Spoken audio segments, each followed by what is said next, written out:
Total 7 ಜನ nomination ಮಾಡಿದ್ದೀವಿ.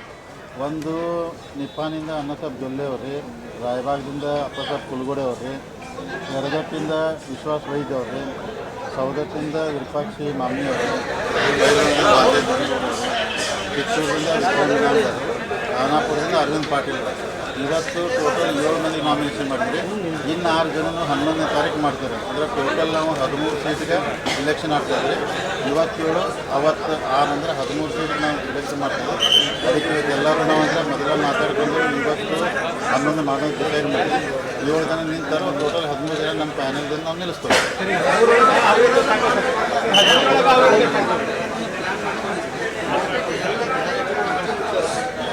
ಬಹುಶಃ ಯಾಕಂದ್ರೆ ನೀವೆಲ್ಲ ನೋಡಾಕತ್ತಿರಲ್ಲ, ಈ ಸಲ DCC ಬ್ಯಾಂಕ್ ಬಗ್ಗೆ ಭಾಳ ಜನ ಅಂದರೆ ನಾಮಿನೇಷನ್ ಫೈಲ್ ಮಾಡತ್ತಾರು. ಯಾವ್ದಿರೋದು ಆಗ್ತೋ ಇಲ್ಲೋ ಗೊತ್ತಿಲ್ಲ ರೀ. ನೋಡೋಣ 11 ತಾರೀಕಿಗೆ 3 ಗಂಟೆ ಲಾಸ್ಟ್ ಟೈಮಿಂಗ್ ಐತೆ. ಇನ್ನೂ ಕೆಲವೊಂದು ಯಾಕಂದರೆ ಅವತ್ತು 11 ತಾರೀಕು ಮೂಡಲಿಗೆ ಮಾಡ್ತಾಯಿದ್ದೀವಿ, ಗೋಕಾಕ್ ಮಾಡ್ತಾಯಿದ್ದೀವಿ, ಆಮೇಲೆ ನಮ್ಮದು ರಾಮದುರ್ಗ ರೀ, ಆಮೇಲೆ ಬೆಳಗಾವಿ ಐತಿ, ಆಮೇಲೆ ಅದರ್ಸ್ ಮಾಡ್ತೀವಿ, ಆಮೇಲೆ ಹುಕ್ಕೇರಿ ಮಾಡ್ತೀವಿ. ಅಂದ್ರೆ 13 ತಾರೀಕು ನೋಡೋಣ. ಎಲ್ಲರೂ ಕೊಡ್ರಿ ಅಂದ್ರೆ ಪ್ರಯತ್ನ ನಡೆದಿತ್ತು.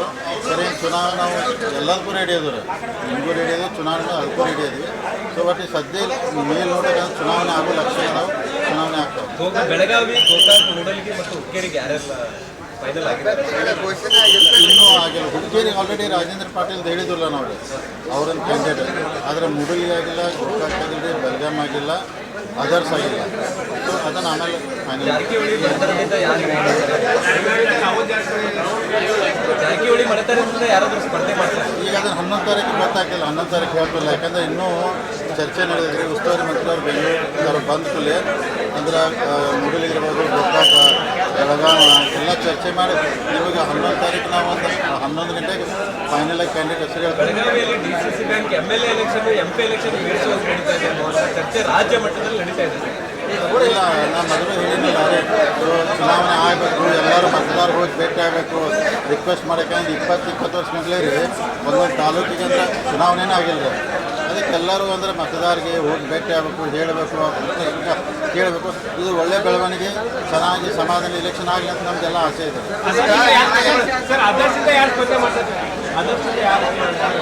ಅದು ನೋಡೋಣ. 5 ಜನ ಆಕಾಂಕ್ಷಿಗಳು ಅದಾರೆ, ಅದರ್ಸೊಳಗೆ 5 ಜನ ಅದಾರು. ಅದಕ್ಕೆ ಎಲ್ಲರ ಜೊತೆ ಮಾತಾಡ್ಬಿಟ್ಟು ಒಂದು ಕ್ಯಾಂಡಿಡೇಟ್ ನಾವು 11 ತಾರೀಕು ಫೈನಲ್ ನಾಮಿನೇಷನ್ ಮಾಡ್ತೀವಿ. ಇಲ್ಲ, ಭಾಳ ಜನ ಅಂದರೆ 6 ಜನ ಆಕಾಂಕ್ಷಿ ಇದ್ದಾರೆ. ಅದ್ರೊಳಗೆ ಎಲ್ಲರ ಜೊತೆ ಮಾತಾಡ್ಕೊಂಡು ಒಂದು ಕ್ಯಾಂಡಿಡೇಟ್ ನಾವು ಫೈನಲ್ ಮಾಡ್ತೀವಿ. ಈಗ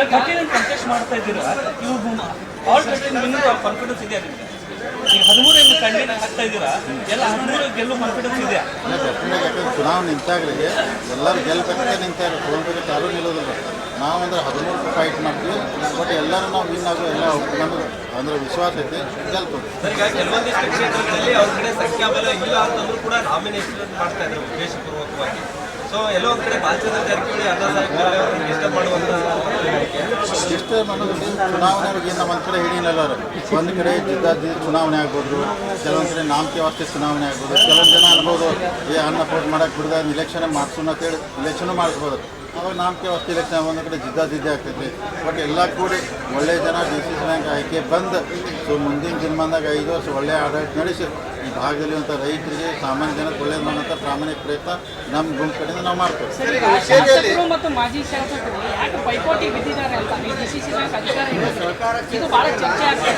ಇಡೀ ರಾಜ್ಯಾದ್ಯಂತ ಬೆಳಗಾವಿಯ ಶಾಸಕರು, ಮಾಜಿ ಶಾಸಕರು ಈ ಅಧಿಕಾರವನ್ನು ಯಾಕೆ ಹಿಡಿತಾ ಇದ್ದಾರೆ, ಪೈಪೋಟಿ ಬಿದ್ದಿದ್ದಾರೆ? ಅಂದರೆ ಒಂದು ಅಂದರೆ ಭಾಳ ಜನ ಏನೈತೆ DCC ಬ್ಯಾಂಕ್ ಡೈರೆಕ್ಟ್ ಆದರೆ ಮುಂದೆ MLA ಆಗ್ತದೆ ಅಂತ ನಿಮ್ಗೆ ಆಸೆ ಇರ್ತಾವ್ರಿ.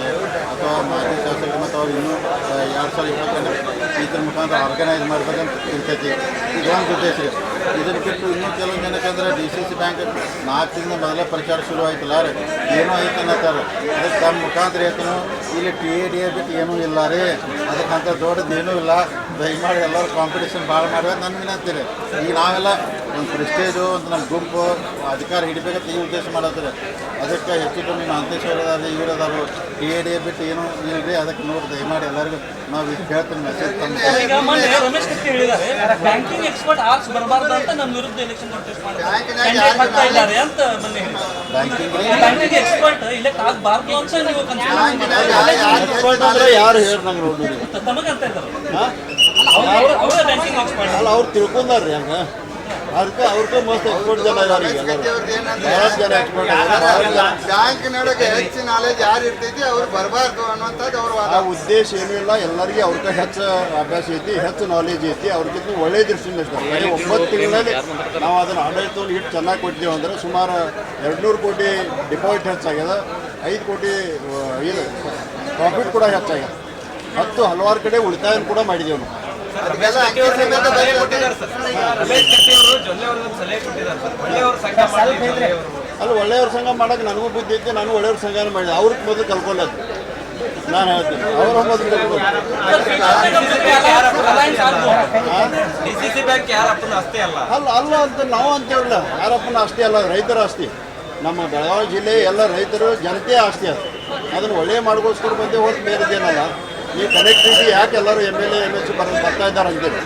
ಈಗ ನೋಡ್ರಿ ರೈತರ ಕನೆಕ್ಟಿವಿಟಿ ಹೆಚ್ಚೊಂದು ಆಗ್ತದ ತಿಳ್ಕೊಂಡು ಎಲ್ಲರೂ ಇಲ್ಲಿ ಬರ್ಬೇಕಂತ ಮುಂದೆ ರಾಜಕೀಯ ಫ್ಯೂಚರ್ ಆಗ್ತೈತಿ. ನಿಮ್ಮ ವಿರುದ್ಧ ಉತ್ತಮ್ ಪಾಟೀಲ್ ಅವರು ಸ್ಪರ್ಧೆ ಮಾಡಿದ್ದಾರೆ. ಮಾಡ್ಲಿ ಎಲ್ಲ ಕಡೆ ಎಲ್ಲರೂ ಮಾಡ್ತಾ ಇದ್ದಾರೆ. ಯಾರಿಗೇನು ಬೇಡ ಸ್ವತಂತ್ರ ಎಲ್ಲ ಈ ಎಲೆಕ್ಷನ್ ಆಗಿ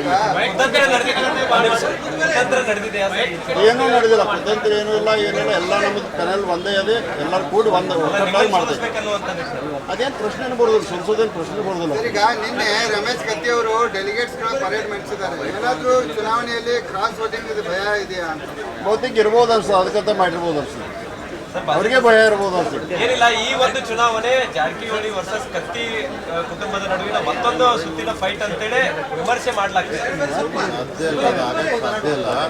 ಮನೆ ಹುಕ್ಕೇರಿ ತಾಲೂಕು ಇಲೆಕ್ಷನ್ ಸೈಡ್ ಒಂದು ತಾಲೂಕು ಸೀಮಿತವಾದಂಥ ಚುನಾವಣೆ ಇದು ಜಿಲ್ಲೆಯಲ್ಲಿ. ಇದು ಅವ್ರದ್ದು ನಮ್ಮದು ವರ್ಗದಲ್ಲಿ ನಮ್ಮದಾದಂಥ ಎಲ್ಲ ಬೆಂಬಲಿಗರ ಗುಂಪು ಐತಿ. ನಾವೆಲ್ಲ ರುಜುಗಳದೀವಿ. ಸೊ ಅದನ್ನು ಬೆಂಬಲಿಸಿದ್ರೆ ನಾವು ಏನು ಮಾಡೋಕ್ಕಾಗೋದಿಲ್ಲ. ಆದರೆ ನಾವೆಲ್ಲ ಮೊದಲು ಒಂದು ಎಲ್ಲರೂ ವಿಶ್ವಾಸವನ್ನು ಮಾಡಬೇಕಂತ ಹೋಗಿದ್ದೀವಿ. ಗ್ಯಾರಂಟಿ ನ್ಯೂಸ್, ಸುದ್ದಿ ಖಚಿತ, ನ್ಯಾಯ ನಿಶ್ಚಿತ.